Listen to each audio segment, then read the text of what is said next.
Hai sơ đây fan nàyក្នុង Facebook DJ Nana Tips មានប្រិមិត្តយើងជាបរោះការទុកមិនសុខចិត្តគាត់ថា page DJ Nana Tips និយាយដើមនិយាយតែរឿងអាក្រក់របស់មនុស្សប្រុសចុះរឿងអាក្រក់របស់មនុស្សស្រីមិននិយាយផងខ្ញុំឆ្លើយសំណួរនេះឲ្យណាកុំឲ្យថាខ្ញុំលំអៀងតែតាមពិតខ្ញុំពីមុនមកពិតជាលំអៀងហើយខ្ញុំក៏នឹងលំអៀងបន្តទៀតដែរដោយសារខ្ញុំយល់ថាមនុស្សស្រីវានៅជាជនរងគ្រោះច្រើនប៉ុន្តែ anyway វីដេអូឃ្លីបមួយនេះគឺ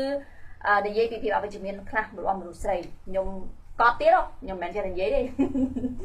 កុំឲ្យតែខ្ញុំមិនយកចិត្តទុកដាក់រឿងទី1មនុស្សស្រីសង្ស័យច្រើនណាស់សង្ស័យម៉ាសង្ស័យហើយបើសិនជាគេឧទាហរណ៍ណាឧទាហរណ៍ថាគេធ្វើអីខុសឬក៏យើងក៏សង្ស័យគេអីធ្វើខុសចឹងណាមនុស្សប្រុសដែលលើកហេតុផល1 2 3 4 5មនុស្សស្រីយើងថាមិនបាច់រលេះទេ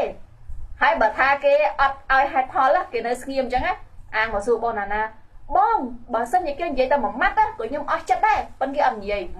គេឲ្យហេតុផលថាគេការពារខ្លួនថាគេរលេះបើគេមិនឲ្យហេតុផលទេថាគេនឹងចេះចុះស្អីក៏ខុសដែរសម្រាប់មនុស្សស្រីបើថាគាត់ខឹងគាត់អន់ចិត្តហើយមនុស្សប្រុសឲ្យហេតុផលក៏ខុសមិនឲ្យហេតុផលក៏ខុសដែរចឹងទី1គឺរឿងសង្ស័យមនុស្សស្រីសង្ស័យច្រើនណាស់ហើយគិតអវិជ្ជមានរឿងទី2មនុស្សស្រីហាក់បីដូចជាមានទម្លាប់នៅក្នុងការរងចាំទទួលដែលបានន័យថាបើតែញ៉ាំអីជាមួយគ្នាមនុស្សស្រីហាក់បីដូចជាពឹងមិនពឹងទេរំពឹងទុកថាឲ្យមនុស្សប្រុសជាអ្នកចេញលុយខ្លួនឯងអត់ចេញលុយទេអ្នកខ្លះនិយាយថាហ្នឹងជារឿងធម្មតាមនុស្សប្រុសត្រូវប៉ាមនុស្សស្រីដែលខ្ញុំអត់យល់អញ្ចឹងមានអ្នកណាគេមកនិយាយថាមនុស្សប្រុសត្រូវតែប៉ាមនុស្សស្រីត្បិតតែវាជាទម្លាប់តគ្នាតែខ្ញុំយល់ថានេះមិនមែនជាទម្លាប់ល្អខ្ញុំគិតថាអាការដែលមនុស្សស្រីយើងទៅញ៉ាំអីជាមួយគ្នាឬក៏ទៅដើរផ្សារទៅអីអញ្ចឹងឲ្យគេចេញលុយជារៀងរហូតហ្នឹងគឺជាការទម្លាប់ខ្លួនឲ្យខ្លួនឯងមិនឯករាជ្យឲ្យខ្លួនឯងចាយលុយកាក់គេហើយយូរទៅវាបាត់តម្លៃខ្ញុំគិតថាជាសង្សារនឹងគ្នាក៏ពិតមែនក៏ប៉ុន្តែលុយកាក់ជារឿងដាច់តម្លៃវាមិនដល់ថ្នាក់ត្រូវតែចេញស្មើគ្នាប៉ិតបើ10000ត្រូវតែម្នាក់5000ទេក៏ប៉ុន្តែបើគេប៉ាវម្ដងយើងក៏គួរតែប៉ាវគេវិញខ្លះយើង